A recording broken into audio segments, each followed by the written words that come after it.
Hello everyone, welcome to the next video, section 1.1a, segment addition. I'm not nearly as enthusiastic as the guy who made the first video, but I'll try my best. Anyway, so if I have, whenever we're looking at the segment addition postulate, it says right here, if A, B, and C are collinear points and B is between A and C, and you can kind of see that in this figure, you have A, B, and C are all collinear, they lie on the same line, and B is right in between them, then the one thing you got to understand is that AB plus BC, and both of those being the segments, are equal to the entire segment of AC, which really, if you think about it, is just kind of common sense. Like if I get this small piece right here and this other piece right here, and I put them together, it's going to equal the same thing as the entire segment of the whole figure. All right? And that's essentially what you need to do. And whenever we're going to solve these problems down here, we're going to kind of keep that in mind. And what I always like to do is I like to label every part of the segment first and then create my equation and from there solve. So label, set up equation, and then solve at the end. So if we look at this first example, and by the way, whenever this is the format of Cornell notes. So as you're working these problems out with me through this video, if you have any questions or concerns, or you want to reflect on something, this is a good space to write that in so that you don't forget it later if you ever want to ask me a question or look back in your notes and just, remember a few things here and there. So for example 1, it says if QR is equal to 17, and I'm going to go ahead and label that, QR is equal to 17, and PR is equal to 21, so that means that the entire segment PR, I'm just going to go ahead and draw a little arrow here.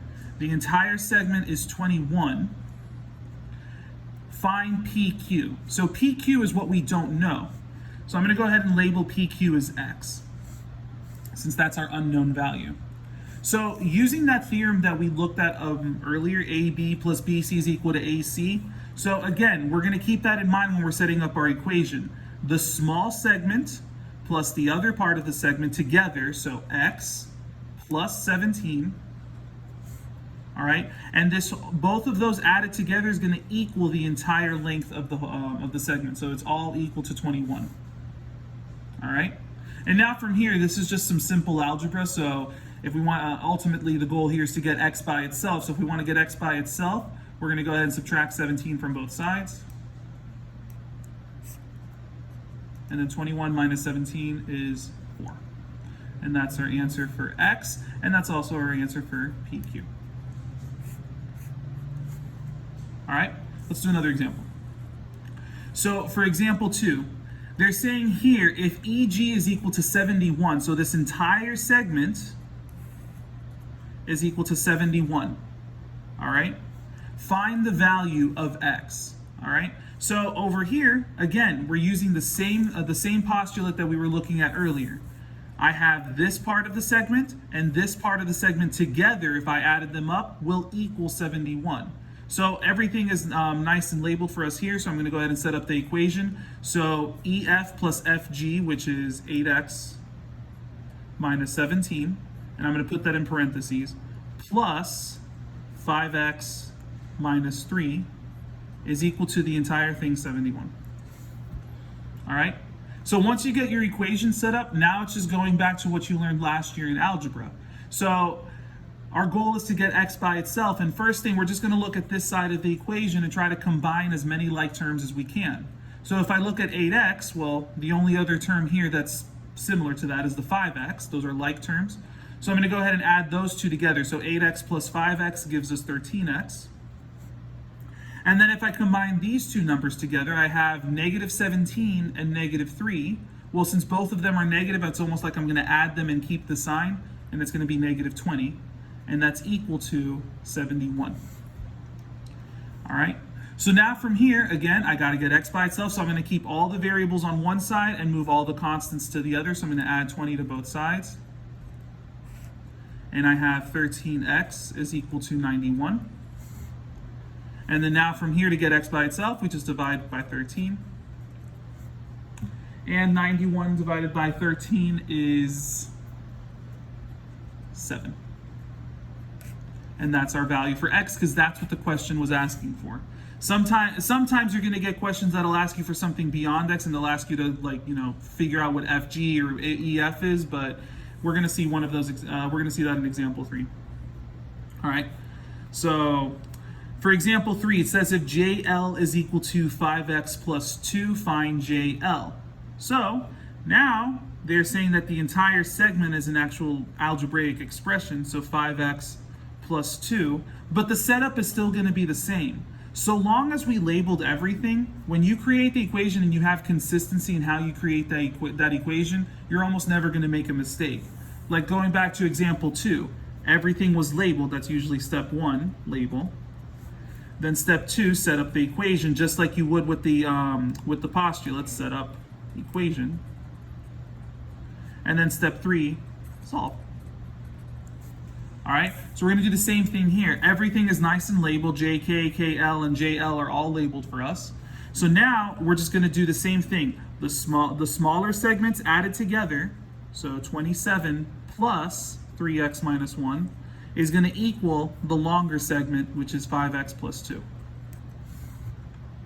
Okay, so now from here, I'm going to go ahead and combine my like terms. So I have the 27, the like term with that is another constant, which is -1. So when I combine those two, I have 26 plus 3x is equal to 5x plus 2. And again, I know it's been a while since we've taken algebra and it was a long summer, but the goal here is we want to try to get all of our x terms on one side of the equation and all of our plain old numbers or constants to the other side of the equation. So what I'm going to do is I'm going to move this 3x over here on this side. And you know what? At that same time, I'm going to go ahead and move the 2 to this side. So if it's positive 2, I'm going to subtract 2 from both sides. That way I kind of do it all in one step. So those are going to cancel out and these are going to cancel out. And I'm ultimately going to be left with 26 minus 2 is 24. And that should be equal to 5x minus 3, which is 2x. Divide both sides by 2. And I get x is equal to 12. All right. Now, this is where most of you are going to make your mistake, and I guarantee you that if we ever give you a test or a multiple choice test, or if you see this on the FSA, 12 is going to be one of your answer choices. But you got to read the question. It says find JL. If you put in x equals 12, you're going to get the answer wrong. All right. The question is asking for JL.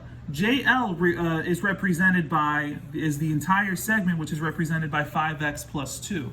So if you need to know what JL is, you're going to write it as JL is equal to, and then you got to plug in your x value into this, and then that will be your final answer. So 5 times 12 plus 2. 5 times 12 is 60, plus 2 is 62. And that is your final answer. Please do not make this mistake. I can't emphasize that enough, and I can't tell you how many times students have made that mistake.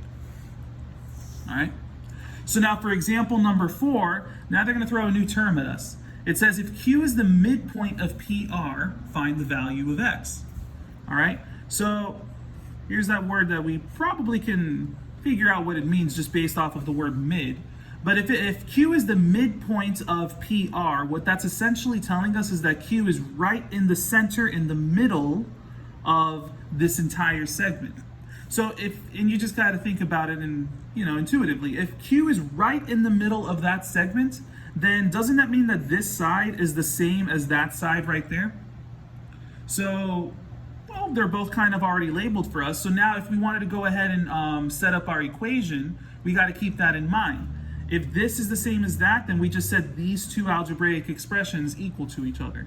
So I'm going to go ahead and say, okay, well, 7x minus 16 is equal to 4x plus 2. And then I'm going to go ahead and do my algebra like I did before. So remember, make sure that you bring all of your variables, all of your x values to one side, all of your numbers to the other side. So I'm just going to go ahead and move the 4x over here. So if it's positive 4x, I'm going to subtract 4x. Right? And you know what? I'm going to do it all in the same step. I'm going to move the negative 16 to that side as well. So if it's negative 16 here, I'm going to add 16. Right? So those cancel out, these cancel out. And now I have 7x minus 4x is 3x, and that's equal to 2 plus 16 is 18.